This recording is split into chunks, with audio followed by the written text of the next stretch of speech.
2 வருஷத்துக்கு முன்னாடி மலையனூரில இந்த ஆப்பக்கடை எனக்கு வேணும். நான் ஆஃபர் சொல்ல போறேன் அப்படின்னு சொல்லிட்டு வாங்குனதுங்க. ஆனா இன்னைய வரைக்கும் இத நான் செய்யவும் இல்ல. இத கிளீனும் பண்ணல. சரி சடனா எடுத்து தான் கிளீன் பண்ணிட்டு இருந்தேன். இது எப்படின்னு பார்த்தீங்கன்னா, நல்லா துருப்பிடிச்சு போயிருந்துச்சு. ஃபர்ஸ்ட் இரும்பு நார வச்சு நல்லா வந்து தேய்ச்சு எடுத்துக்கோங்க. நம்ம தேய்க்கும்போது அந்த நுரை எல்லாமே நல்லா அப்படியே கருப்பா வரும். அதுக்கப்புறம் இதே ப்ராசஸ் வந்து 2 தடவ பண்ணுங்க.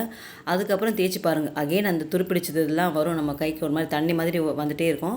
அதுக்கப்புறம் நம்ம நார்மல் ஸ்க்ரப் அந்த கிரீன் கலர் ஸ்க்ரப்பர் இல்லையா? அத வச்சு நல்லா தேய்ச்சு எடுத்துட்டு, ஃபைனலி ஒரு பாதி லெமன், அதுக்கப்புறம் கூடவே கொஞ்சமா தூள் உப்பு. உப்பு, லெமன் சேர்த்து நல்லா அந்த கடாய் ஃபுல்லா பேக் சைடு, ஃப்ரண்ட் சைடு அந்த பிடிக்கிற இடம் இங்கெல்லாம் நல்லா தேய்ச்சி விட்டுருங்க. தேய்ச்சிட்டு ஒரு 1/2 அன் ஹவர் இது அப்படியே இருக்கட்டும். அதுக்குள்ள கரண்ட்டும் போயிடுச்சு. ஊறினதை நல்லா வாஷ் பண்ணிவிட்டு அதுக்கப்புறம் கடாயில் கொஞ்சமாக சாதம் வடிச்ச தண்ணி சேர்த்து இந்த கடாயை நல்லா 2 டேஸ் நல்லா ஊற விட்டுட்டேன். 1 டேவே போதும். பட் ரொம்ப துருப்பிடிச்சனால நான் வந்து 2 நாளைக்கு அப்படியே விட்டுட்டேன்.